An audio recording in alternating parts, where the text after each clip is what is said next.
Hello दोस्तों, आप सभी का स्वागत है स्टडी सरजी यूट्यूब चैनल पर। दोस्तों, आज मैं इस वीडियो में आपसे बात करने वाला हूं यूपी टेट के एग्ज़ाम को लेकर के ईवीएस के 100 क्वेश्चन के बारे में। तो दोस्तों, जैसा कि यूपी टेट का एग्ज़ाम 3 जुलाई, 4 जुलाई और 2 जुलाई को निर्धारित हुआ है, तो उसके सिलसिले में हम ईवीएस जो कि पर्यावरण अध्ययन के टॉप 100 क्वेश्चन के बारे में बात करेंगे। दोस्तों, इस क्वेश्चन को आप अगर पढ़ेंगे या इस वीडियो को देखेंगे तो आपको एग्ज़ाम में बहुत हेल्पफुल रहेगा। तो आइए शुरू करते हैं कि कौन से क्वेश्चन या किससे रिलेटेड टॉपिक से ईवीएस के कहाँ से क्वेश्चन बनते हैं। तो क्वेश्चन फर्स्ट हम स्टार्ट करते हैं। दोस्तों, जैसा कि आप देख पा रहे होंगे स्क्रीन पे खंड 1 है। हम 4 खंडों में लेके आए हैं। तो पार्ट 1 है मेरा। पार्ट 1 पर्यावरण, पारिस्थितिकी एवं जैव विविधता। 1 से 25 क्वेश्चन आपको मिलेंगे जो पारिस्थितिकी, पर्यावरण और जैव विविधता से रिलेटेड होंगे। क्वेश्चन नंबर 1 आप देख पा रहे होंगे। क्वेश्चन नंबर 1 है आपका, पारिस्थितिकी तंत्र इकोसिस्टम शब्द का प्रयोग किसने किया। ये मोस्ट इम्पॉर्टेंट क्वेश्चन है। ये एग्ज़ाम में ज़्यादातर पूछा जाता है और इसका आंसर लगभग लोग नहीं दे पाते, जबकि बहुत ईजी है। आंसर आपको दिख रहा होगा स्क्रीन पे। एजी टांसले 1935 में इसको इन्होंने इकोसिस्टम को बताया, इस शब्द का प्रयोग किया। तब से आज तक इकोसिस्टम या पारिस्थितिकी तंत्र के लिए ये शब्द प्रयोग किया जाता है, पारिस्थितिकी तंत्र के लिए। तो इसको जो है देने वाले आपके हैं एजी टांसले, जो कि 1935 में इन्होंने इस शब्द को दिया था। तो नेक्स्ट क्वेश्चन हम देखते हैं कि विश्व पर्यावरण दिवस कब मनाया जाता है, जो कि बहुत साधारण सा क्वेश्चन है, लेकिन काफ़ी लोग गलती कर जाते हैं। जो फर्स्ट टाइम एग्ज़ाम में बैठते हैं, एग्ज़ाम का प्रेशर रहता है थोड़ा सा, इस वजह से वो हड़बड़ाहट में कोई और क्वेश्चन का आंसर दे बैठते हैं। तो जैसा कि 5 जून को विश्व पर्यावरण दिवस मनाया जाता है, जो कि अभी पिछले इसी महीने में 5 जून को मनाया गया। 21 जून को योगा दिवस मनाया जाता है और 21 जून ही वर्ष का सबसे बड़ा दिन माना जाता है। आगे क्वेश्चन की बात करें दोस्तों, तो ओजोन परत किस मंडल में पाई जाती है। समताप मंडल में पाई जाती है। ओजोन परत से रिलेटेड ये क्वेश्चन आपको ज़रूर एग्ज़ाम में मिलेंगे या मिल सकते हैं, जो कि अगला क्वेश्चन है ओजोन से रिलेटेड। ओजोन परत की मोटाई मापने की इकाई क्या होती है। तो डाप्सन इसकी जो है इकाई होती है, जो कि ओजोन परत की मोटाई नापी जाती है। नेक्स्ट क्वेश्चन की बात करें तो विश्व ओजोन दिवस 16 सितंबर को मनाया जाता है। ये 3 क्वेश्चन में से एक क्वेश्चन में भी श्योर एग्ज़ाम में आ सकता है। जहाँ तक कि ओजोन परत की मोटाई की इकाई की बात है, ये क्वेश्चन में भी आपको एग्ज़ाम में मिल सकता है। तो नेक्स्ट क्वेश्चन की बात करें, क्वेश्चन नंबर 6 है, वन्य जीव पर्यावरण वन्य जीव संरक्षण अधिनियम किस वर्ष लागू किया गया। ये मोस्ट इम्पॉर्टेंट क्वेश्चन है, ये आ सकता है एग्ज़ाम में, तो इसको आप ध्यान में रखते हुए याद कर लीजिए या टिक कर लीजिए, अपनी नोटबुक में लिख लीजिए। 1972 में आपका वन्य जीव संरक्षण अधिनियम जो है वर्ष लागू किया गया। पर्यावरण संरक्षण अधिनियम किस वर्ष पारित हुआ था। तो पर्यावरण संरक्षण अधिनियम जो है 1986 में आया था, जबकि वन्य जीव संरक्षण अधिनियम 1972 में। तो अगर देखा जाए ये 1972 है, और उसके जो है 10 ईयर के बात करेंगे तो 1982 आएगा, प्लस प्लस और 4 ऐड कर देंगे तो 1986। तो कहने का मतलब 10 वहाँ से 4 यहाँ से, 14 साल के बाद पर्यावरण संरक्षण अधिनियम नियम वो जो है पारित हुआ था। तो एक रखेंगे, याद रखेंगे, उससे अगला जो है 14 साल के बाद ही आप ऐड कर लेंगे, तो आपको दोनों ईयर जो है मे बी श्योर याद रहेंगे। तो यहाँ से आप देख सकते हैं वन्य जीव संरक्षण अधिनियम किस वर्ष लागू हुआ, ये आप बताएंगे 1972, और पर्यावरण संरक्षण अधिनियम 1986 में आया था। नेक्स्ट क्वेश्चन अगर देखें तो चिपको आंदोलन के प्रणेता कौन थे। सुंदरलाल बहुगुणा चिपको आंदोलन के प्रणेता थे। सुंदरलाल बहुगुणा चिपको आंदोलन दोस्तों बता दें कि पेड़ों की कटाई को लेकर के लोगों द्वारा, वहाँ के स्थानीय लोगों द्वारा, उत्तराखंड में वहाँ के लोगों के द्वारा जो है पेड़ों पर आपस में जाके लिपट जाना और पेड़ों की कटाई को रोकना, पेड़ों की पर्यावरण के संरक्षण के लिए। तो इसकी शुरुआत सुंदरलाल बहुगुणा से शुरू हुई थी। वहाँ के स्थानीय लोगों को उन्होंने मोटिवेट किया, उनके द्वारा उसके बाद पेड़ों की कटाई का वहाँ पे कहीं ना कहीं संरक्षण हुआ, रोका गया। तभी से ये चिपको आंदोलन का जो है शुरुआत माना जाता है। तो उसके प्रणेता आपके थे सुंदरलाल बहुगुणा। नेक्स्ट क्वेश्चन है, रेड डाटा बुक किसके द्वारा जारी की जाती है। तो ये IUCN, इसका फुल फॉर्म अगर देखें तो international union for conservation of nature.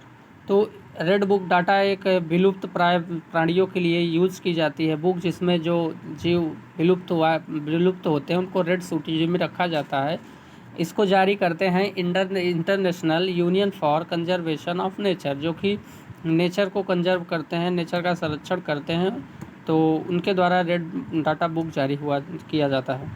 Red data book में किसका विवरण दिया जाता है? तो अगर देखा जाए तो संकट एवं विलुप्त प्राय जीवों का, जैसा कि मैंने पहले ही बता चुका हूँ आपको कि इसमें जो संकटग्रस्त एवं विलुप्त प्राय जीव होते हैं उनका जो है इसमें जो है मेंशन किया जाता है। पारिस्थितिकी तंत्र में ऊर्जा का मुख्य स्रोत क्या होता है? सूर्य का प्रकाश ही पारिस्थितिकी तंत्र में ऊर्जा का मुख्य स्रोत होता है। फूड चेन श्रृंखला अगर की बात करें तो खाद्य श्रृंखला में ऊर्जा का प्रवाह कैसा होता है? एक दिवसीय होता है, यूनिडायरेक्शनल होता है, वो जस्ट नीचे से ऊपर की तरफ जाता है।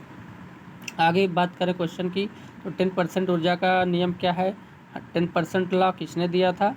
तो लिंडेमान, एक साइंटिस्ट थे जिन्होंने, लिंडेमान उनका नाम था, उन्होंने ही 10% ऊर्जा का ये जो है कॉन्सेप्ट दिया था। 10% ऊर्जा का कॉन्सेप्ट ये है कि कोई भी जीव अपना 10% अगले जैसे इसमें आप उपभोक्ता में देखेंगे प्राथमिक, सेकेंडरी और थर्ड टर्सरी, तो इसमें प्रथम और सेकंड और थर्ड जो होता है, तो प्रथम 10% सेकंड को देता है, सेकंड जो है 10% थर्ड को देता है। तो ये 10% का कॉन्सेप्ट है जो कि एनर्जी का नियम है। 10% ऑफ एनर्जी रूल बोल सकते हैं या 10% ऊर्जा नियम कह सकते हैं, जिसको लिंडेमान ने सर्वप्रथम बताया। अगला क्वेश्चन है, भारत में प्रोजेक्ट टाइगर की शुरुआत कब हुई? 1 अप्रैल 1973 को, 1 अप्रैल 1973 को टाइगर प्रोजेक्ट की शुरुआत की गई, जो कि बहुत ही इम्पोर्टेंट क्वेश्चन है। इसको आपको एग्ज़ाम के पर्पज़ से याद करना चाहिए। भारत का प्रथम राष्ट्रीय उद्यान कौन सा है? तो जिम कॉर्बेट राष्ट्रीय उद्यान भारत का प्रथम है, जो कि उत्तराखंड में स्थित है। अब यह जो है रामगंगा राष्ट्रीय उद्यान के नाम से जाना जाता है। आगे अगर बात करें दोस्तों नेक्स्ट क्वेश्चन की, तो काजीरंगा राष्ट्रीय उद्यान किसके लिए प्रसिद्ध है? ये एक सींग वाले गैंडे के लिए प्रसिद्ध है, जो कि असम में है, असम राज्य में स्थित है। तो काजीरंगा राष्ट्रीय उद्यान एक सींग वाले गैंडे के लिए प्रसिद्ध है। दोस्तों नेक्स्ट क्वेश्चन की बात करें तो देख सकते हैं आप, काजीरंगा राष्ट्रीय उद्यान की बात मैं कर चुका हूं। आपको नेक्स्ट क्वेश्चन है आपका, गिर राष्ट्रीय उद्यान किस जीव के लिए या किस जीव के संरक्षण के लिए जाना जाता है? तो एशियाई बब्बर शेरों के लिए, एशियाई शेरों या बब्बर शेरों के लिए, जो कि गुजरात में है। आगे अगर बात करें दोस्तों, तो सर्वाधिक जैव विविधता कहाँ पाई जाती है? भूमध्य रेखीय वर्षा वनों में, या कहें कि शांत घाटी, जो कि केरल में है। तो यहाँ से आप देख सकते हैं दोस्तों कि सर्वाधिक जैव विविधता भूमध्य रेखीय वर्षा वनों में पाई जाती है। अंतर्राष्ट्रीय जैव विविधता दिवस कब मनाया जाता है? तो 22 मई को। दोस्तों ये 100 क्वेश्चन की सीरीज़ है, आपको एग्ज़ाम के पर्पज़ से बहुत ही यूज़फुल आएगी। तो इस वीडियो को पूरा लास्ट तक देखें और जितने भी क्वेश्चन इंपॉर्टेंट हों उसको अपने नोटबुक में राइट डाउन कर लें, जिससे कि एग्ज़ाम में आपको हेल्प मिले। 20 नंबर का क्वेश्चन है, ग्रीन पीस इंटरनेशनल का मुख्यालय कहाँ है? एम्स्टर्डम, जो कि नीदरलैंड में है, ग्रीन पीस इंटरनेशनल का मुख्यालय माना जाता है। नेक्स्ट क्वेश्चन है, पारिस्थितिकी तंत्र में तत्वों के चक्रण को क्या कहते हैं? तो इसको कहते हैं जैव भू रासायनिक चक्र, बायोकेमिकल साइकिल। नेक्स्ट क्वेश्चन है, खाद्य श्रृंखला के परस्पर समूह को क्या कहा जाता है? खाद्य जाल, फूड वेब बोला जाता है। ये भी क्वेश्चन इंपॉर्टेंट है, खाद्य श्रृंखला के परस्पर समूह को फूड वेब बोला जाता है। नेक्स्ट क्वेश्चन दोस्तों अगर बात करें तो 23 नंबर का क्वेश्चन है, घास भूमि क्षेत्र के परितंत्र की खाद्य श्रृंखला में सबसे उच्च स्तर की उपभोक्ता को क्या कहा जाता है? तो वो मांसाहारी होती है। जैसा कि फर्स्ट सेकंड थर्ड होता है, थर्ड आपका सर्वाहारी हो जाता है, ज़्यादातर लोग मांसाहारी होते हैं, तो उसको मांसाहारी जो है रखा जाता है। किसी पारितंत्र में उत्पादक का क्या कार्य होता है? सौर ऊर्जा का रासायनिक ऊर्जा में बदलना किसी परितंत्र में उत्पादक का कार्य होता है। दूध से दही बनने की क्रिया को क्या कहते हैं? किण्वन, जिसको फ्रेगमेंटेशन बोलते हैं, लैक्टोबैसिलस जीवाणु द्वारा होता है। तो दोस्तों 1 से 25 क्वेश्चन हमने आपको दिखा दिया। अब हमारी बात होगी आपको सेकेंड खंड की या सेकेंड पार्ट की बात होगी, जिसमें आपको देखने को मिलेंगे प्रदूषण, जलवायु परिवर्तन एवं रोग। इससे रिलेटेड 26 से 50 क्वेश्चन आपको मिलेंगे। एक आपको पारिस्थितिकी तंत्र से 25 मिला। अब आपको हम बात करेंगे 26 से 50 क्वेश्चन जो कि जल प्रदूषण एवं जलवायु परिवर्तन के रोग से रिलेटेड होगा। तो क्वेश्चन नंबर फर्स्ट अगर कहें या कहें 26 है, तो अम्ल वर्षा एसिड रेन किन गैसों के कारण होता है? सल्फर डाइऑक्साइड, ये मोस्ट इंपॉर्टेंट क्वेश्चन है। या SO2 और नाइट्रोजन ऑक्साइड के द्वारा होता है। या इस दो गैसों के वजह से एसिड रेन होता है, जो कि बहुत ही इंपॉर्टेंट क्वेश्चन है। नेक्स्ट क्वेश्चन मोस्ट इंपॉर्टेंट है, ताजमहल के पीले होने एवं क्षरण के लिए कौन सी गैस जिम्मेदार है? तो दोस्तों आप देख सकते हैं सल्फर डाइऑक्साइड, इसे स्टोन कैंसर भी कहते हैं। यह गैस इतनी खतरनाक है, ताजमहल जो कि वाइट मार्बल से बना है, तो सल्फर डाइऑक्साइड की गैस की रिएक्शन उसके मार्बल से होती है और धीरे धीरे उसका रंग पीला पड़ते जा रहा है। इसी को स्टोन कैंसर भी कहते हैं, क्योंकि ये एक तरीके से मार्बल स्टोन है और ये गैस उसके लिए कैंसर का कारण है, जिस वजह से सल्फर डाइऑक्साइड को स्टोन कैंसर भी कहते हैं या स्टोन कैंसर गैस भी कहते हैं। नेक्स्ट क्वेश्चन है, ग्रीन हाउस प्रभाव या ग्रीन हाउस इफेक्ट के लिए मुख्य रूप से जिम्मेदार गैस कौन सी है? तो कार्बन डाइऑक्साइड आपकी जो है ग्रीन हाउस के लिए मोस्ट डेंजरस गैस मानी जाती है, जो कि रिस्पॉन्सिबल है ग्रीन हाउस इफेक्ट के लिए। कौन सी गैस ग्लोबल वार्मिंग के लिए सबसे जिम्मेदार है? कार्बन डाइऑक्साइड प्लस मीथेन और प्लस जलवाष्प, ये तीन गैस जो है आपकी ग्लोबल वार्मिंग के लिए जिम्मेदार है, जिसमें CO2 है और आप देख सकते हैं CO2 के साथ साथ मीथेन है, CH4 है और जलवाष्प है। ये तीन गैस जो है आपको जिम्मेदार है ग्लोबल वार्मिंग के लिए। भोपाल गैस त्रासदी की बात करें कि 1984 में ये कांड हुआ था, जिसमें जो है एक फैक्ट्री थी, उस फैक्ट्री से मिथाइल आइसोसाइनाइड गैस रिलीज होती गई और वहाँ के क्षेत्रीय लोगों की या कहें कि शहरी लोगों की 10 किलोमीटर के समथिंग रेंज में रातों रात गैस फैलने से लाखों लोगों की जान चली गई थी। तो इसी को भोपाल गैस त्रासदी के नाम से जाना जाता है, जो कि 1984 में हुआ था। उस कंपनीज में ये मिथाइल आइसोसाइनाइड गैस लीक हुई थी, जो कि बहुत ही डेंजरस है, जिसकी वजह से लाखों लोग की जान गई थी। तो गैस का नाम है मिथाइल आइसोसाइनाइड। ये कांड या ये त्रासदी या ये कहें कि घटना जो है 1984 में घटित हुई थी। अगला क्वेश्चन है, जल प्रदूषण मापने के लिए कौन सा परीक्षण किया जाता है? BOD होता है, बायो केमिकल ऑक्सीजन डिमांड। ये जो है जल प्रदूषण को मापने का एक परीक्षण करने का एक विधि है। नेक्स्ट क्वेश्चन है, गंगा नदी में सर्वाधिक BOD कहाँ पाया जाता है? ये मोस्ट इंपॉर्टेंट क्वेश्चन है। कानपुर से लेकर इलाहाबाद के बीच में सर्वाधिक BOD, जिसे अभी आपने देखा बायो केमिकल ऑक्सीजन डिमांड की, जो है जल में कितना प्रदूषित जल है या कितना उसमें ऑक्सीजन का डिमांड है या कितना ऑक्सीजन उसमें शुद्ध है, ये चीज़ उस पानी में मेज़र किया जाता है। तो कहीं ना कहीं गंगा नदी के पानी की बात करें तो BOD वहाँ सबसे ज़्यादा या कहाँ पाया जाता है? तो कानपुर से लेकर इलाहाबाद के बीच में सबसे ज़्यादा BOD पाया जाता है। ध्वनि प्रदूषण मापने की इकाई या मापी जाती है, डेसिबल में मापी जाती है। इंसान के लिए कितनी ध्वनि सामान्य मानी जाती है? वैसे तो 60 से 80 इसमें दे रखा है, बट WHO के द्वारा 45 डेसिमल सर्वोत्तम माना गया है। WHO ने 45 डेसिमल को सर्वोत्तम माना है कि 45 डेसिमल इंसान के सुनने के लिए सबसे बेस्ट फ्रिक्वेंसी है, जो कि 45 रखा है। ग्रीन मफलर क्या है दोस्तों? ये मोस्ट इंपॉर्टेंट क्वेश्चन है। ग्रीन मफलर का संबंध किस प्रदूषण से है? ग्रीन मफलर मोस्टली ध्वनि प्रदूषण, साउंड पोल्यूशन से रिलेटेड है। सड़कों के किनारे पेड़ लगाना, इसके लिए ग्रीन मफलर की बात करें तो सड़कों के किनारे पेड़ लगाने से रिलेटेड है, ताकि ध्वनि प्रदूषण ज़्यादा से ज़्यादा जो पेड़ पौधे हैं या कहें कि उनके पत्तियों द्वारा या पेड़ पौधों के द्वारा ज़्यादा से ज़्यादा साउंड को एब्जॉर्ब कर लिया जाए, ताकि अदर वे में साउंड स्प्रेड ना हो या अदर वे में फैले ना। वैसे तो ध्वनि प्रदूषण के लिए ग्रीन मफलर का यूज़ किया जाता है। पेड़ पौधे ज़्यादातर कार्बन डाइऑक्साइड के लिए भी जिम्मेदार होते हैं। तो नेक्स्ट क्वेश्चन की बात करें दोस्तों, मिनी माता रोग किस धातु के पानी में घुलने के कारण होता है? तो पारा, मरकरी, जो कि लिक्विड फॉर्म में पाया जाता है। साधारण स्टेट में भी लिक्विड फॉर्म में पाया जाता है। ये एक ऐसी मेटल है जो नॉर्मल स्टेज में ही लिक्विड के फॉर्म में पाई जाती है। यही जो है मिनी माता रोग के लिए रिस्पॉन्सिबल है। आगे अगर बात करें दोस्तों, इटाई रोग किसके कारण होता है? इटाई रोग दोस्तों जो है कैडमियम के कारण होता है। कैडमियम एक धातु है जिसके कारण, इसके प्रदूषण के कारण इटाई रोग होता है। ये भी मोस्ट इम्पॉर्टेंट क्वेश्चन है as the UP TET exam के लिए। और भी एग्ज़ाम के लिए भी ये, जैसे यूपी पेट भी होता है, यूपी टेट होता है, सी टेट होता है, तमाम स्टेट या सेंट्रल गवर्नमेंट एग्ज़ाम के लिए ये क्वेश्चन इंपॉर्टेंट है। आगे अगर दोस्तों बात करें तो आर्सेनिक द्वारा अत्यधिक जल प्रदूषण किस राज्य में है, तो ये भी मोस्ट इम्पॉर्टेंट क्वेश्चन है। आर्सेनिक जल में पाया जाता है और ये पश्चिम बंगाल में देखा जाए तो उस राज्य के जल में सबसे ज़्यादा आर्सेनिक पाया जाता है। तो पश्चिम बंगाल, वेस्ट बंगाल के स्टेट के लिए ये जो है सबसे ज़्यादा रिस्पॉन्सिबल है जल प्रदूषण के लिए। फ्लोराइड के अत्यधिक सेवन से शरीर का कौन सा भाग प्रभावित होता है? फ्लोराइड कहीं ना कहीं दांत और हड्डियों के लिए ज़्यादा रिस्पॉन्सिबल होता है, जिसको फ्लोरोसिस रोग के नाम से जानते हैं।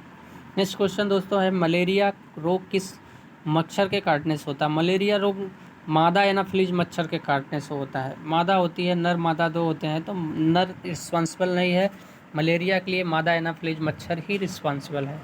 नेक्स्ट क्वेश्चन की बात करें तो मलेरिया की दवा जो कि कुनैन के नाम से जानी जाती है, किस पौधे से प्राप्त की जाती है? सिनकोना एक पौधा होता है जिसकी छाल से ये कुनैन दवा बनाई जाती है। मलेरिया के उपचार के लिए ये दवा यूज की जाती है।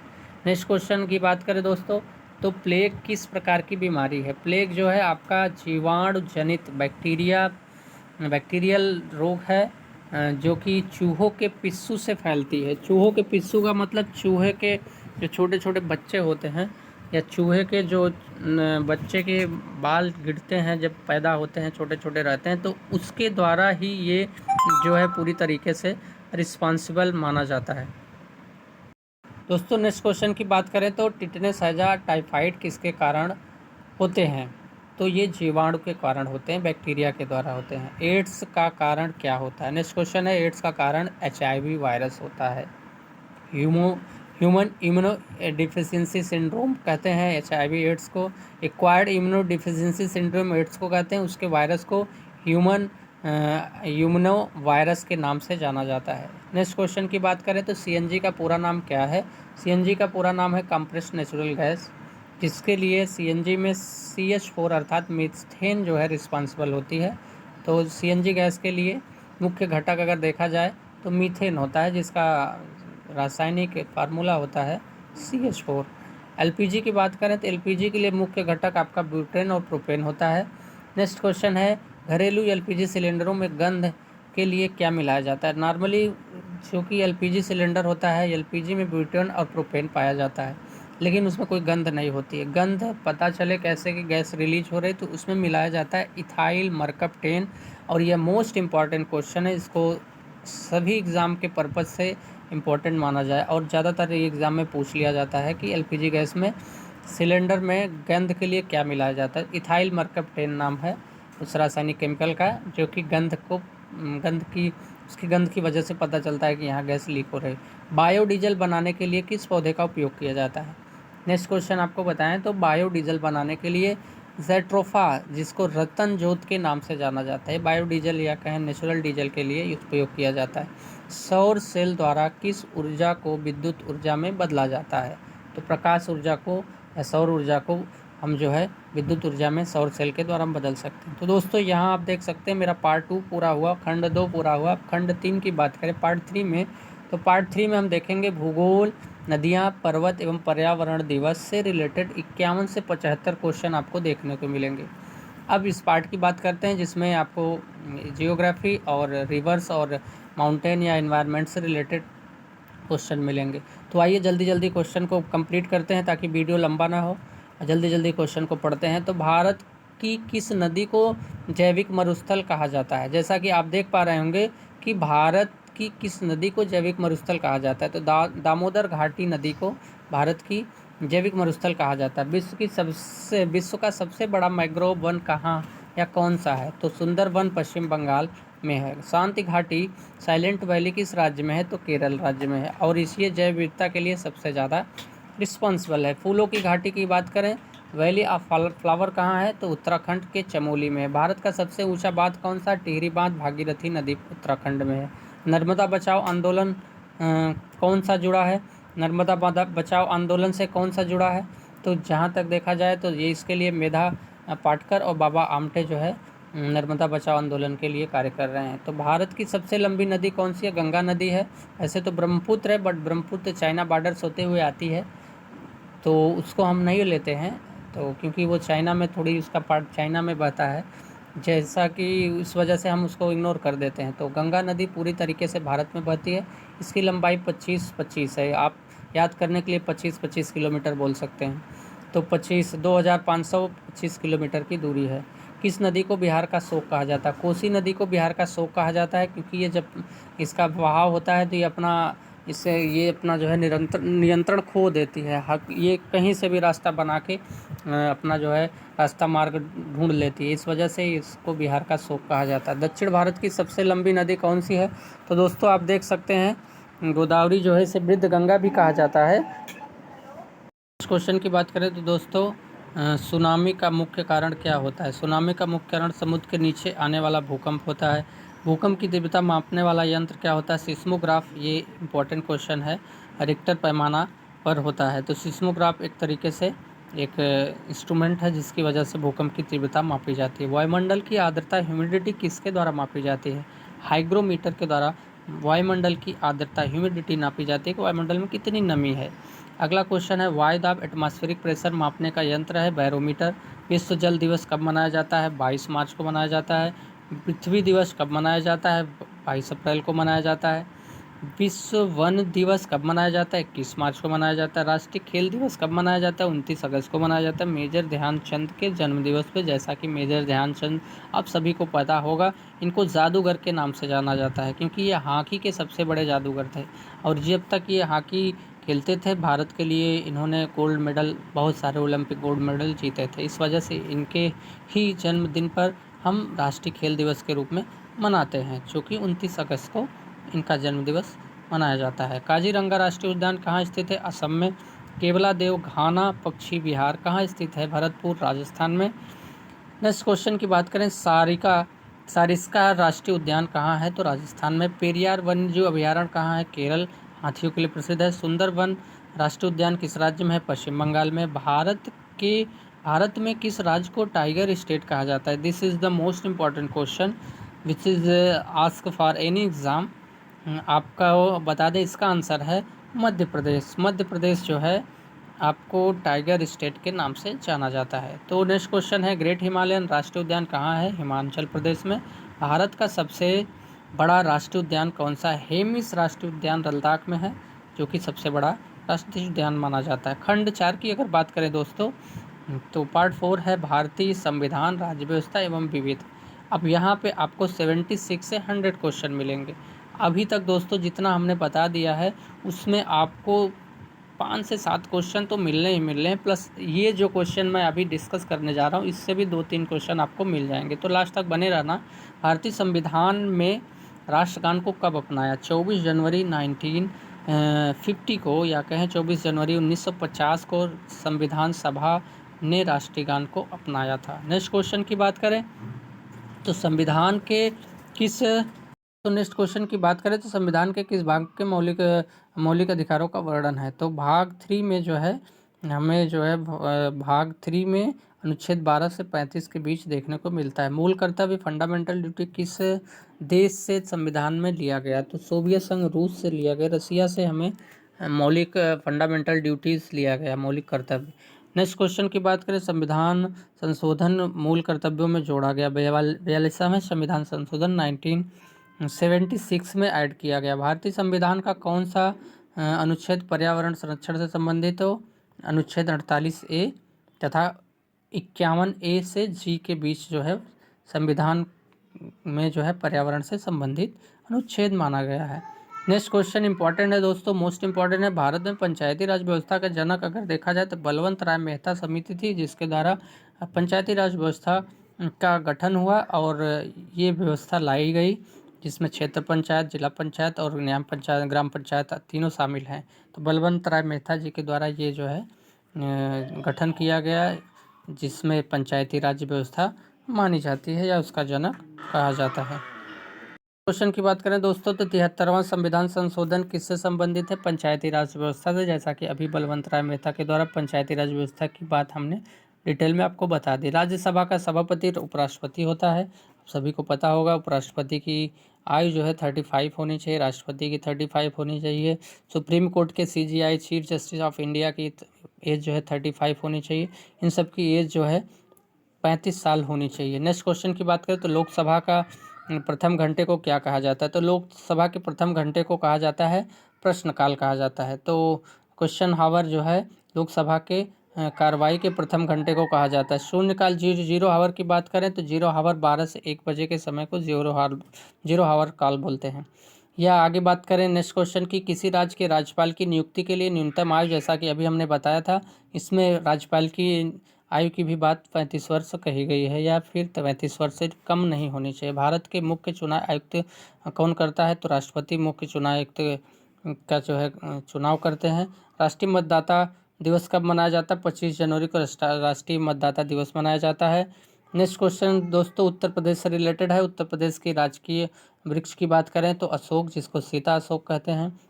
माता सीता अशोक वृक्ष के नीचे थी, तो इस वजह से अशोक वृक्ष को उत्तर प्रदेश का राजकीय वृक्ष माना जाता है। नेक्स्ट क्वेश्चन की बात करें तो उत्तर प्रदेश की राजकीय पक्षी जो है सारस क्रॉच पक्षी है।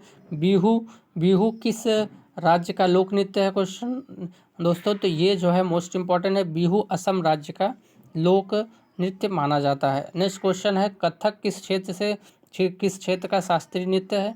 तो उत्तर भारत या कहें विशेषकर उत्तर प्रदेश के लिए है। यक्षगान कहाँ का प्रसिद्ध लोक नृत्य है? तो कर्नाटक का जो है लोक नृत्य माना जाता है यक्षगान को।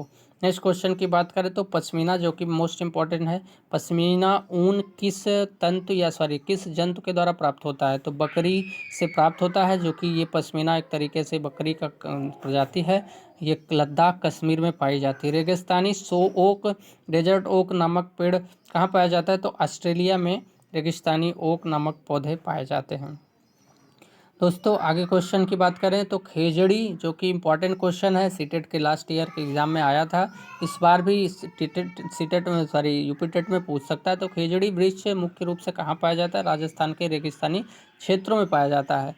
घटपर्णी पौधा नेफेंथीज कीड़े मकोड़े का शिकार क्यों करता है? क्योंकि नाइट्रोजन की कमी को पूरा करने के लिए ये जो एक तरीके से मांसाहारी माना जाता है पौधा, घटपर्णी पौधा, ये जो है कीड़े मकोड़े का शिकार करता है नाइट्रोजन की कमी को पूरा करने के लिए। नेक्स्ट क्वेश्चन है विटामिन सी की कमी से कौन सा रोग होता है? तो स्कर्वी होता है, मसूड़ों में खून आता है इसकी वजह से। किस विटामिन को सनसाइन विटामिन कहा जाता है? नेक्स्ट क्वेश्चन है किस विटामिन को सनसाइन विटामिन कहा जाता है? तो विटामिन डी को सनसाइन विटामिन कहा जाता है। ये सूर्य की किरणों से प्राप्त होता है, तो कहीं ना कहीं इसको जो है सनसाइन का नाम दे रखा गया है।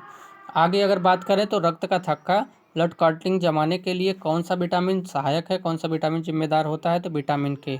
तो दोस्तों जैसा कि आप देख पा रहे होंगे इस वीडियो में हमने आपसे डिस्कशन किया है 100 क्वेश्चन की, और ये 100 क्वेश्चन आपको कहीं ना कहीं एग्ज़ाम पर्पज़ से मोस्ट इम्पॉर्टेंट हैं। जैसा कि हमने बारी बारी से जो क्वेश्चन इम्पॉर्टेंट थे उन सब का जो है बीच बीच में इम्पोर्टेंट की लाइन भी बोल रखी है, उसको आप नोट कर लीजिए अपने नोट डाउन में, और ये सारे क्वेश्चन आप अपने जो है एग्ज़ाम के पर्पज़ से तैयार कर लीजिए। फिर हम नेक्स्ट वीडियो में या इसी यूबीएस से रिलेटेड नेक्स्ट क्वेश्चन लाएंगे या फिर अदर टॉपिक से रिलेटेड क्वेश्चन लाएंगे। तो मेरे साथ लास्ट तक बने रहने के लिए आप सभी का बहुत बहुत धन्यवाद।